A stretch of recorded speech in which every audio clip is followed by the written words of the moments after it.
Hello and welcome to the Racing Postcast, proudly sponsored by Unibet. My name is James Stevens, journalist and West Country correspondent. It is Tingle Creek weekend at Sandown, and the panel will be looking at 5 live ITV races across Sandown this weekend. We also have 3 at Aintree to look forward to, including the return of the Grand National Fences with the Becher Chase. As ever, do make sure to rate, review and subscribe to the show. But let's introduce this week's panel. We've got a very sharp-looking Ed Nicholson off to the ROA Awards in a full tuxedo. Up in the anti-star, David Jennings, and the anti-postman Robbie Wilders. Let's kick off with Sandown and the 1:15, the Betemps Network Handicap Hurdle, one of those qualifiers for the big one in March. And at the top of the market, we've got Dubrovnik Harry at 4-1, West of the Bridge and Henry II, 9-2 chances. Operation Manor 13-2, Super Survivor also 13-2, and Party Business at 8. Ed, I've given you a big introduction there, and we've also got a money back offer for our first at Sandown. We have indeed, James. We've got money back if your horse comes second. There are 9 runners here, so the money back offer is just for the second on this occasion, and it is a really competitive race, isn't it? You look at the handicap marks, and then you look at the betting, and you realise what a competitive race it is. 9-2 or thereabouts the field. Any number of horses could be fancied, but the one I looked at first actually was West of the Bridge from the Skeltons, who are in tremendous form, as we all know.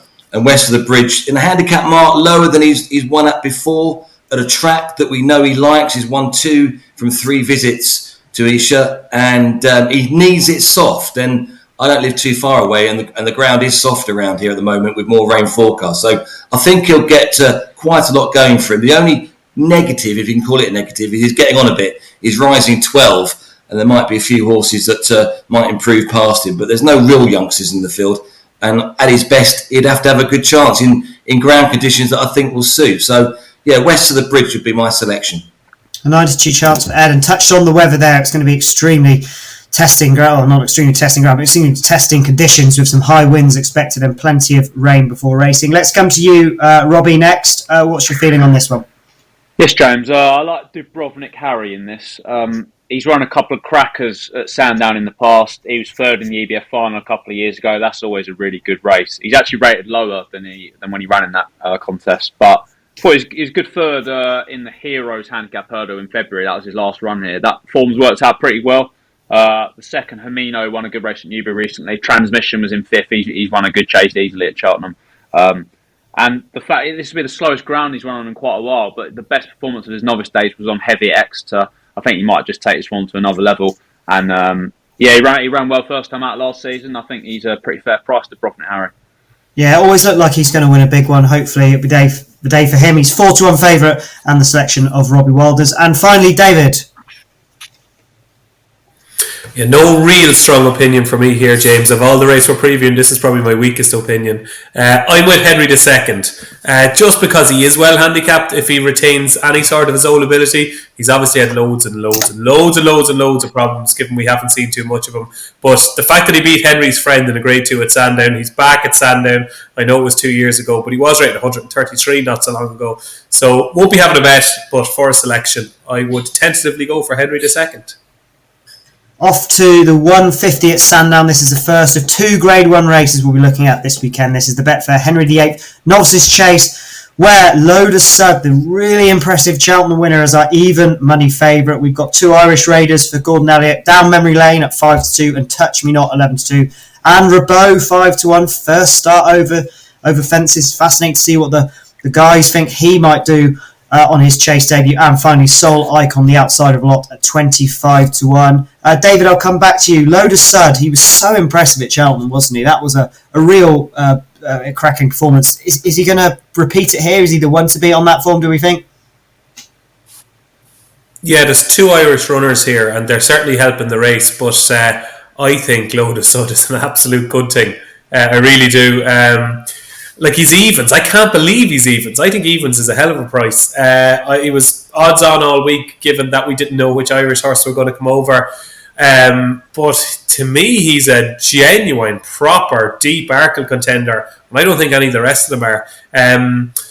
like he just loves jumping, attacks his fences, lands running, and to be honest, Tom Siegel wrote about this during the week. Like maybe last season's novice hurdlers are not as good as last season's handicappers, because that second to absurd in the county hurdle off mark for 135, that's cracking form. Finishing second in the Betfair hurdle at Newbury, that's cracking form. I just think he's a proper Arkle contender. I can't believe he's evens. On the two Irish contenders, Down Memory Lane was very good at Navan, won't mind any rain. Touch Me Not is without doubt the best. No matter how good Lotus Sud is at jumping, Touch Me Not is the best jumper in this race, and you will struggle to see a better jumping performance than his jumping performance at Punchestown. It was absolutely glorious. He's going to be brilliant over the railway fences. He's just not quite good enough to win a race of this calibre, though.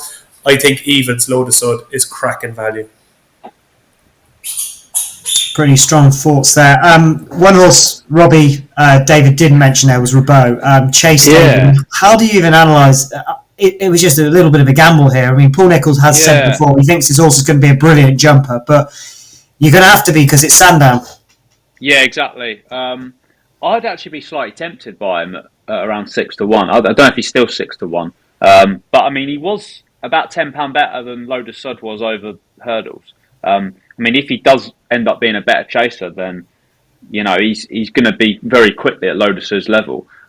I think I'd rather take a price out Rubo. It is a guess up, but the market does reflect that somewhat. I think it's a much deeper race than I thought it would be. Like I would give it 2 chances to the 2 Irish horses. Like DJ said, Touch Me Not jumped superbly at Punchestown, and I thought Down Memory Lane. I thought he put a couple of speed horses over 2 miles to the sword at Navan. I think it's a cracking race. I'd be tempted by Rubo at 6 to 1. I wouldn't be rushing to back Lotus Sud at evens because I think there's a bit of depth to it.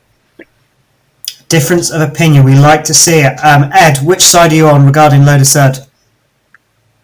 Well, he's drifting, and that's interesting to me. I don't know whether it's due to the Lotus Sud means southern water, and I think there's been a lot of water in the south, and I think his price might have drifted because of that, because he's raced 8 times on ground officially described as soft or heavy, and he's only won once. And I just thought he was a better horse on better ground. Maybe I've got that wrong, but that's kind of my thoughts. When he was like 8 to 15, 4 to 7, I was really looking to take him on. Evens, as DJ said, you can see why people will want to back him. But, I mean, this is Paul Nicholls' race. He's won it 7 times. First time back in 1998 with Dines. 7 different horses, obviously, but 6 different jockeys have won for him. And you asked earlier on about Rabu and whether Paul Nicholls has ever done it, won a Grade 1 novice the first time a horse jumps. Well, he tried it in this race in 2019 with Grand Sancy, and Grand Sancy came third to Esprit de Large and Nebra Negra. And you might remember that, well, you might not, but he ran in exactly the same 2 races over hurdles that Rubo was running. Exactly the same 2. Now, Rubo has won them both. He didn't. He didn't win either of them. And Paul's been talking about this horse being a great jumper for a long time. So it doesn't happen very often. You go straight into a Grade 1. I had a quick look at my database. I could only see kind of horses that had done it 8 times in over 20 years. But most of those had run in France before. Long Run won the Felton, for instance. But that was his British debut.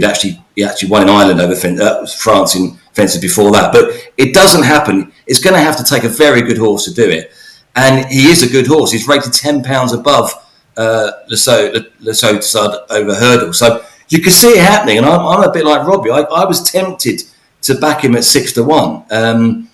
I think Le Sud is worth taking on. But I don't know much about Down Memory Lane. He hasn't raced that often. But he's obviously a huge horse with potential, isn't he? So I'm looking forward to the race. I really am. I think they've all got a chance in one bit of form or another. They're not too badly positioned in terms of their official handicap ratings either. So it's going to be a cracking race, but I might just go for Ribot at the price and give it a chance on his Chase debut in a Grade 1. A difference of opinion with the panel there.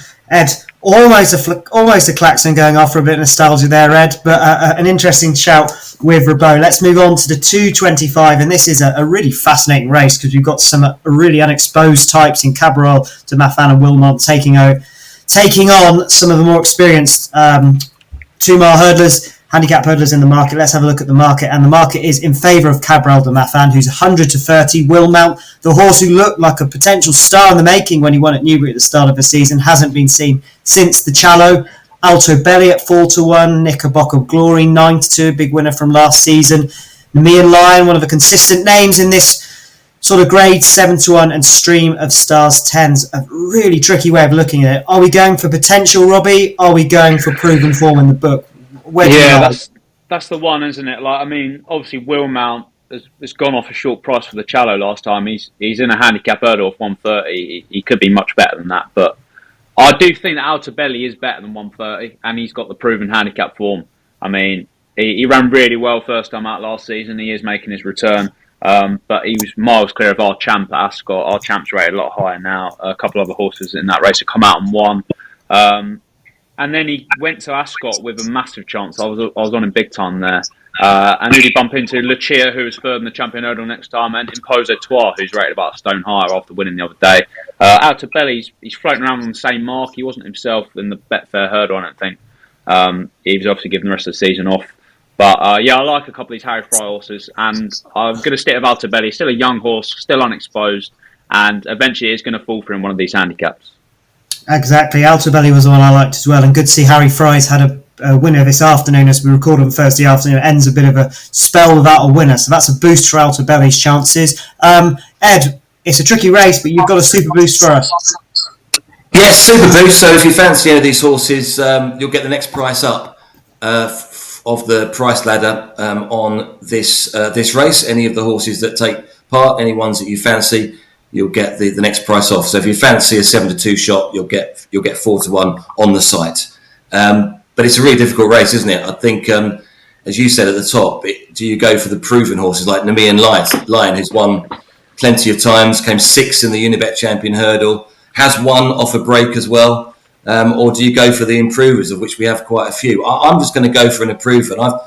Cabral du Matin hasn't done anything wrong. He's well I think he's potentially still well handicapped off a 131. He's a 4-year-old, does take on the older horses, but I just get a feeling he's just one step ahead of the handicap, and he doesn't seem to win by that far. So he's at top of the market at the moment, but yeah, I'm going to keep following him until he gets beaten, to be honest, because I think there's plenty of improvement in him. And he's not been beaten so far. So Cabral du Maffan 100 to 30 for Ed. And finally we come to you, David. Well, I came on the show thinking the one thing I was pretty sure of in this 225 was that there could only possibly be 2 winners, and that is Cabral du Matin and Will Mount, because both, definitely one of them, but they're both well handicapped. One of them could be spectacularly well handicapped, and I kind of said to myself, Alto Belly has missed a lot of time, and I was ruling him out. So I was kind of thinking Alto Belly has to get it to a level that maybe he mightn't be able to get to, but now, given 2 fine judges like James Stephens and Robbie Wilder's fancy Alto Belly, I may have to retract that opinion. But look, I went with Will Mount just because 130 could grossly underestimate him. Now, he obviously has issues, and the fact that he was so poor in the Challow suggests to me he is probably serious enough issues, but he's a horse that threatened to be top class. And I don't think we know enough yet to suggest that he won't be top class. Like, even his point form when he beat Shannon Royal, who's a good horse for Gordon Elliott, next time in a bumper at Doncaster, absolutely bolted up, beating Lucky 7. So I do think he's a seriously good horse. And I think Nicky Henderson is probably going to go novice chasing with him, but spotted an opportunity like this and said, you know what, off 130 he's chucked in, let's try and win one of these nice pots. Cabral du Matin could be anything, absolutely anything. Could be chucked in off 131, but I'd be pretty sure Will Mount is a 140 horse at the very least. So my selection would be Will Mount.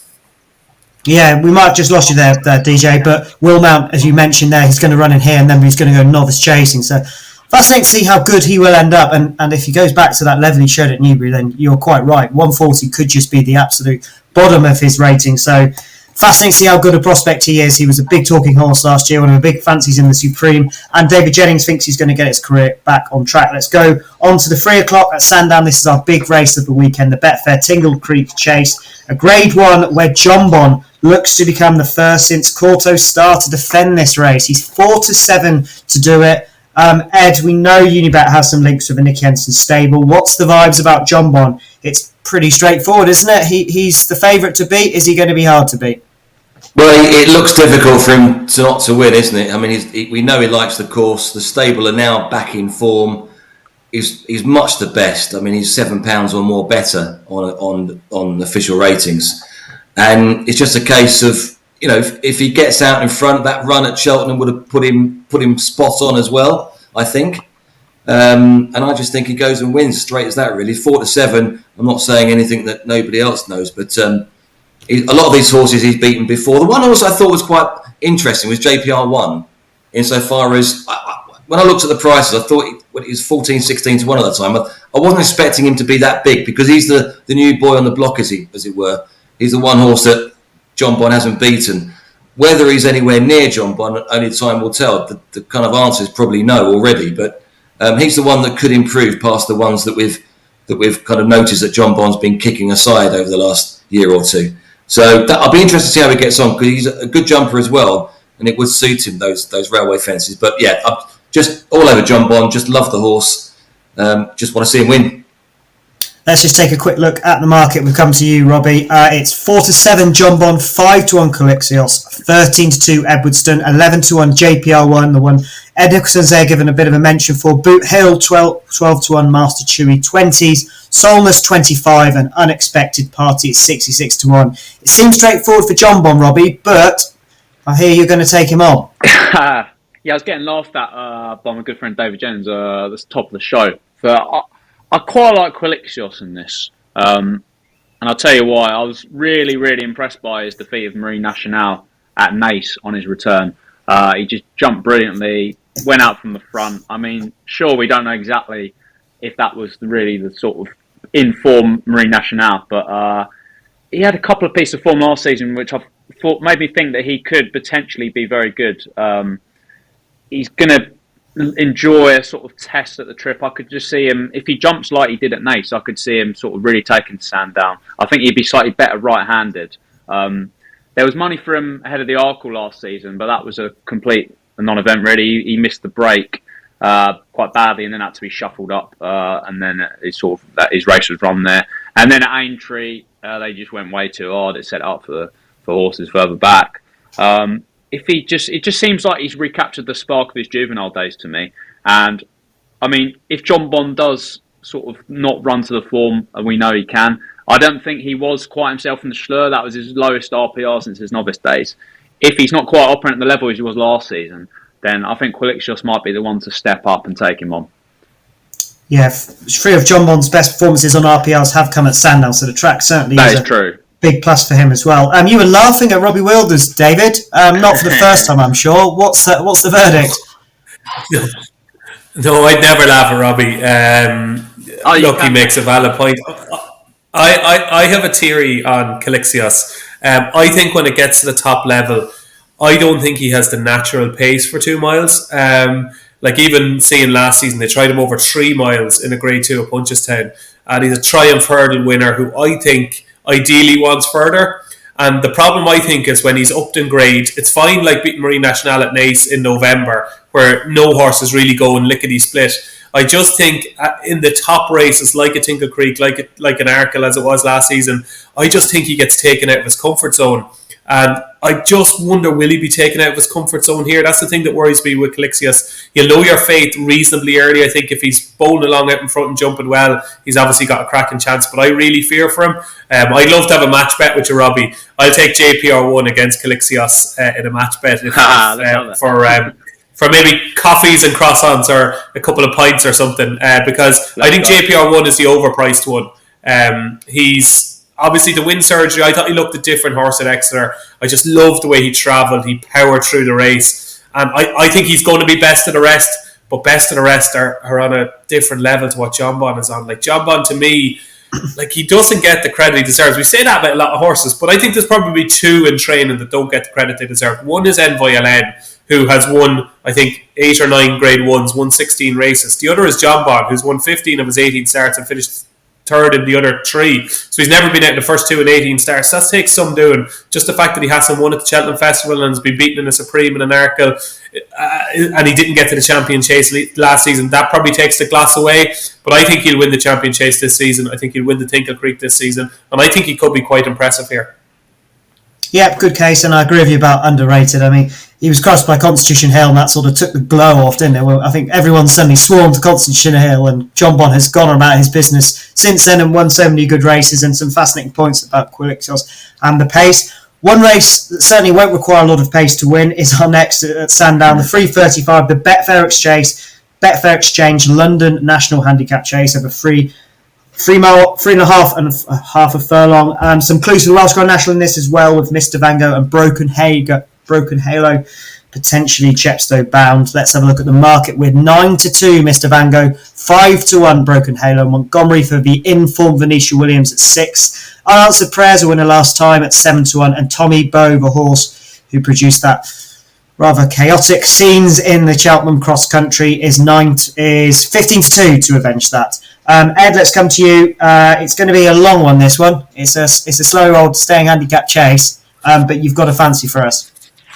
Yeah, I mean, it's not original. It's the one at the top of the market, Mr. Vango, but he's still lightly raced. He's an 8-year-old, but he's only had 8 runs, I think, in his life. And he's always looked a horse that's going to win one of these big staying chases pots. He won the Devon National off a mark of 120 by, was it something like 60 lengths or something like that? He just powers through the ground. And on the back of that, he's been well fancied to win a couple of big races. The Scottish National he went off favourite for. But the ground dried up a bit. I mean, it dried up and he was pulled up. Won't be his ground day. He wants it really soft. And he probably wants more than 3.5 miles. But he's get 3.5 miles at Sandown. And he's still rated 135. I mean, I put this one down as my anti-post selection for the Welsh National. I still think he'll go well in the Welsh National. And I noted he's only 26 in the Welsh National at the moment. So even if he won, it wouldn't be the biggest problem in the world. He's got 10 stone 4 on the long handicap. So I think Mr. Vango, if he's there ready to run the race, which we all hope he will be, he's had a tongue tie since last season. Nico de Boinville on board. Read his blog on Friday afternoon. He'll be mentioning Mr. Vango and the chance. Obviously well connected to the stable. Great story if Mr. Vango does win. And I think he's one of the few horses in the race that's still well handicapped. And whereas they're kind of plodding along these staying chasers, he's a horse that's still on the up. I can see him improving throughout the season. So, yeah, Mr. Vango for me. A strong fancy there from Ed for Mr. Vango. David? No, not a strong fancy. I like Broken Halo. Just one at a bigger price, though. I think Collector's Item will run well. I think he's going to come out a ton for that reappearance at Newbury, and he's always threatened a lot more than he's delivered, but this is exactly what he wants, and he's snippets of form from Sandown that read quite well, so I wouldn't be surprised to see a big run from Collector's Item. But Broken Halo, course specialist, we see him in all those grand military races with Jody Soul. Just think the race is going to be set up perfectly for him. I think he's still got scope. Like, it's hard to believe he's 9. He seems to be running in those grand military races for the last 5 years. But yeah, I think he's got some scope for improvement, especially around Sandown, where he's so effective. Off a mark of 133, I thought he was a rock solid kind of each way play. So my 2 against the field would be Broken Halo and Collector's Item. Okay, and well, I just lost you there, but Broken Halo at 5s for Paul Nicholls, who won the race, of course, last year with Trucker's Lodge, and a mention for Collector's Item, a 17-2 chance. Where are we looking, Robbie? Yeah, I think the one that has been missed, James, is Dr. Kananga. He's the complete outsider of the field. He's 10 now. He's not been in amazing form, but his yards really, really hit a bit of form lately. Ben Clark. He's had 4 winners in November. All of them were first time out. It's his best month ever. And this horse is just very well handicapped. This time 2 years ago, he went off 8-1 for the Becher. There's 22 runners in that. There's only 12 in this year's one. He sort of lost his form a bit after that. He still ran some pretty good races off lower marks earlier in the season. Like he ran against 2 shots of Tequila, a good race at Cattrick. That horse is now £12 higher. Art Deco, Fontwell. In a marathon there, that horse is rated a good bit higher as well. He's just down to 117 off bottom weight. He looked a marathon chaser with a lot of potential a couple of years ago, and if Ben Clark has got him back to anywhere like that form on conditions he'll like, then I think it'll give people a good run for their money at about 25-1. Yeah, 25-1 chance. You touched on the form. The stable has moved to the premises near Harry Fry and certainly reaping the rewards of that. So hopefully that will continue for Ben Clark. That's Dr. Kananga at 25-1. That's our 5 races from Sandown had a look at, and we'll be looking at Aintree after this.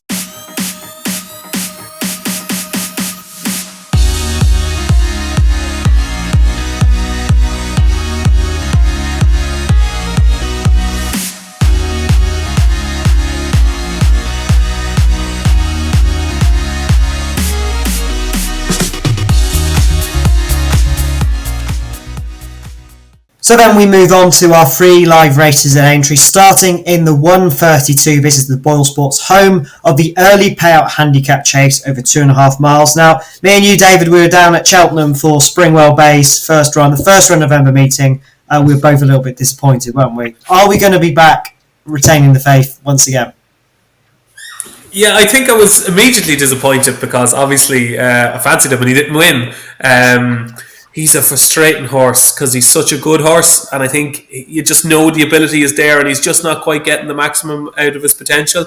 Crashed through the second last, lost momentum, didn't have a hard time afterwards. It's just in the back of my mind that the Novices Handicap Chase at Cheltenham will be his main aim.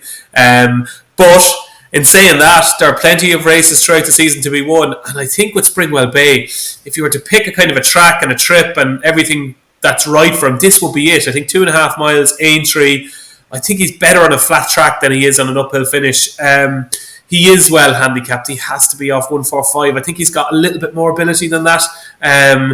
He's a classy horse running against horses that are inferior to him, and I think he'll just be in his comfort zone the whole way. Probably travels a bit too strongly, but I think if this is part of the plan, I would be very disappointed if he wasn't up to winning this. He's just a class above these, James.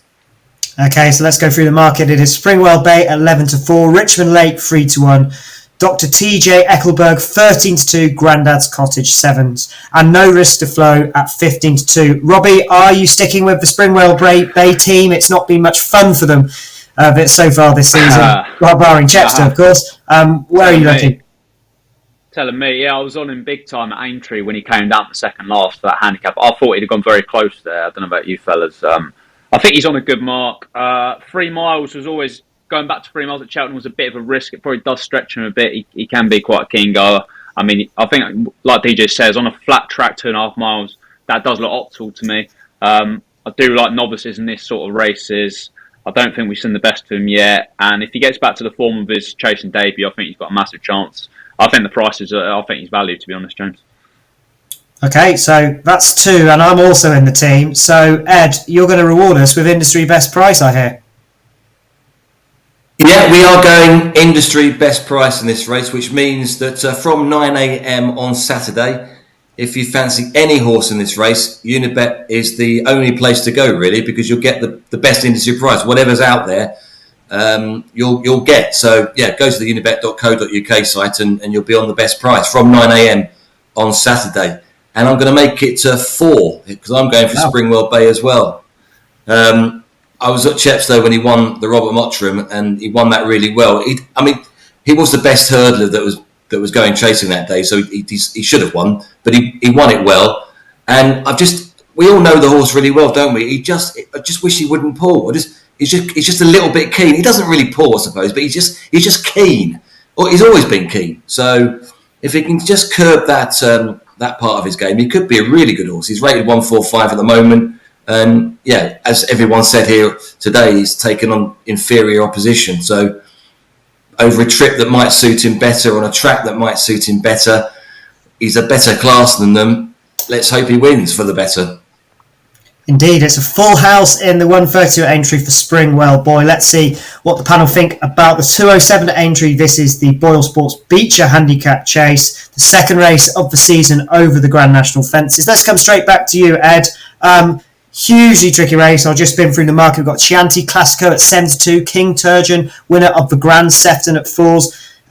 Gabriel at 4-1, third, was staying on strongly. Perhaps could he reverse the form? Cruise Control, winner at Aintree last season, 11-2. Iron Bridge, 15-2, of course, second in the Welsh Grand National last time. And it's going to be pretty testing at Aintree on Saturday. A tricky Becher Chase, I'd say, this one, Ed. Where are you looking? Yeah, I think we're doing this on Thursday. I think the first port of call is to see what the ground is, because it does change a lot on the Grand National course. At the moment, it's good to soft on the Mildmay, and it's down as being soft over the national fences, and that will change if it's faster. There'll be lots of horses that it'll be too fast for them. I like Cruise Control. I backed him when he won at Aintree. He's a great jumper.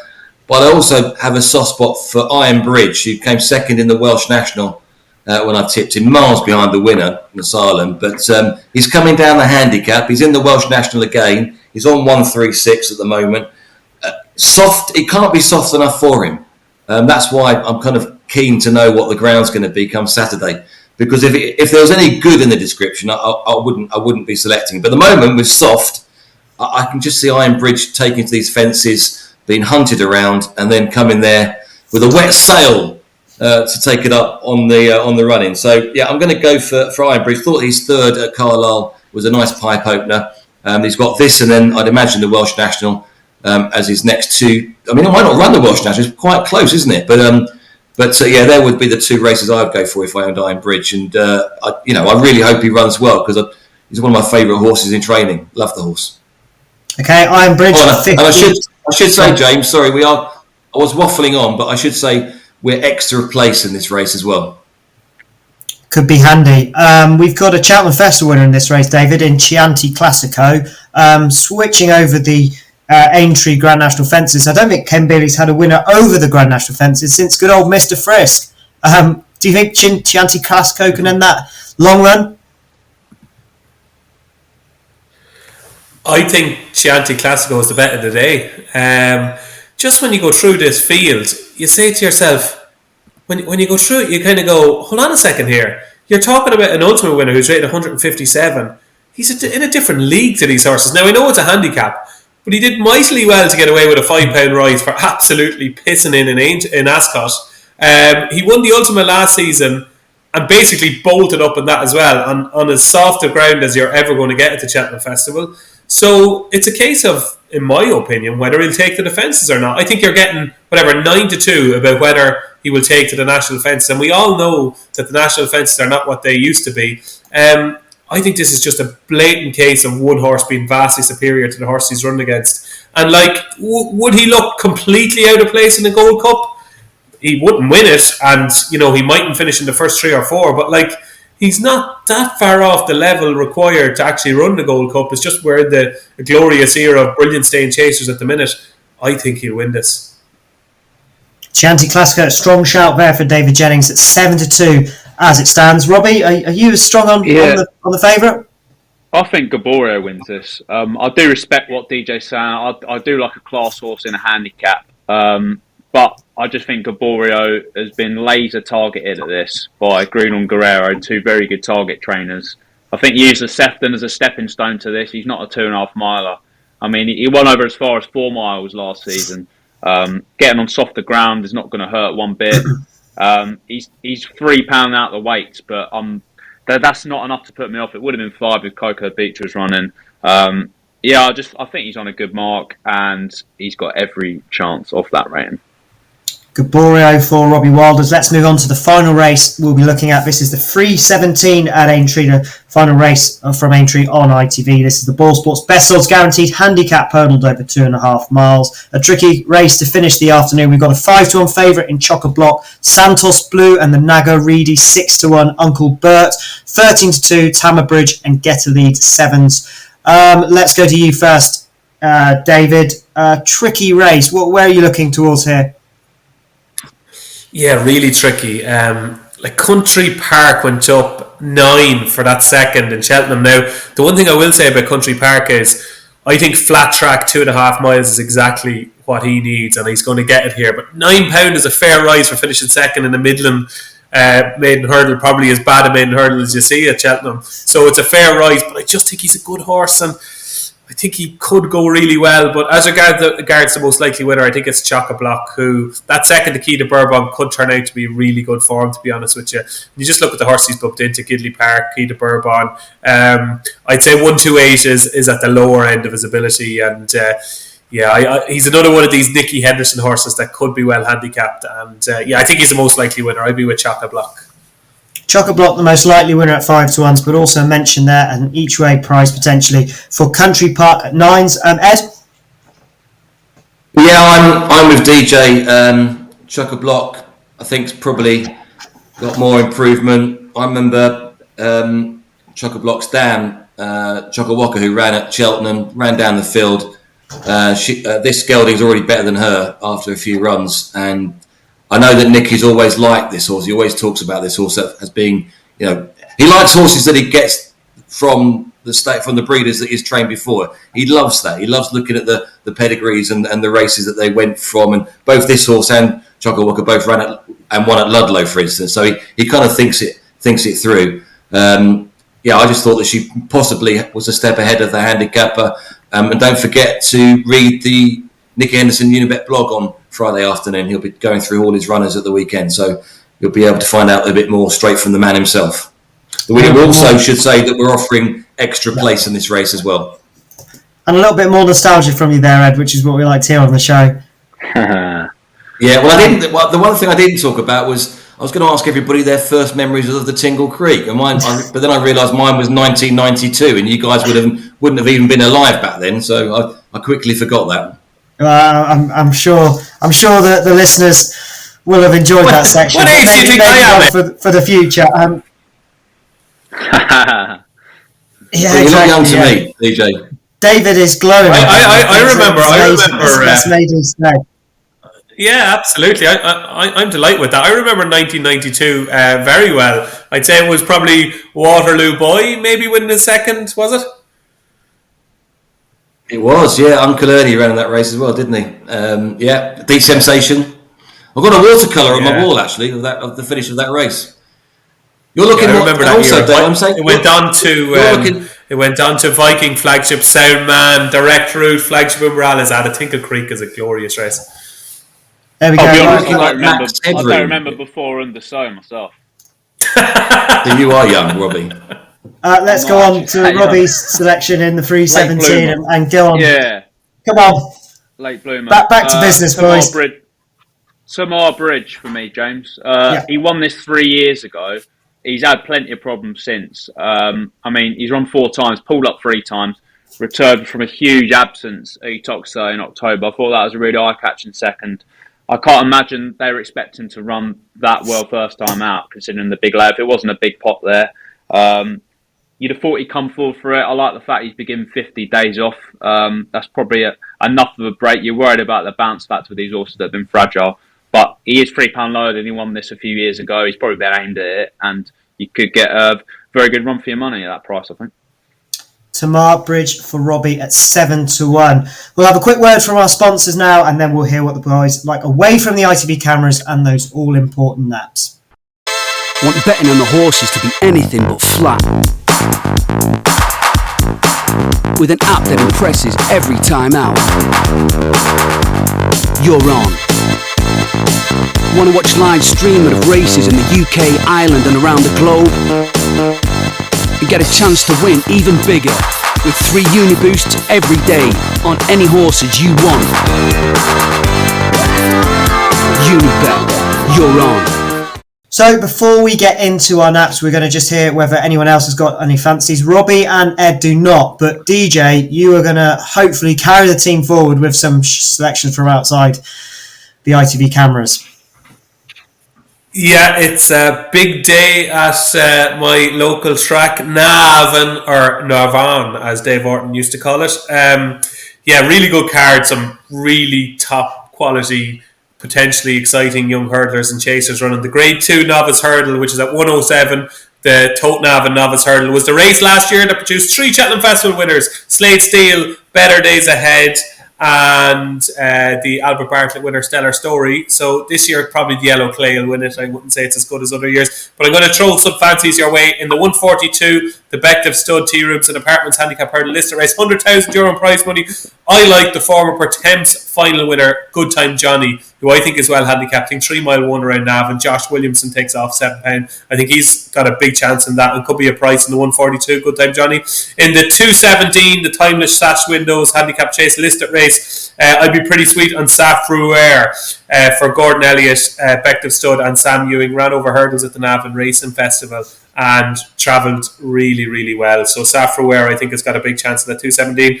In the 252, a really good beginner's chase. Il Atlantique, I think, will make a really good chaser, a better chaser than he was a hurdler. So I think Il Atlantique has got a big chance in that 252. And in the final race, He Can't Dance. Keep an eye on He Can't Dance, because I would say he probably can dance.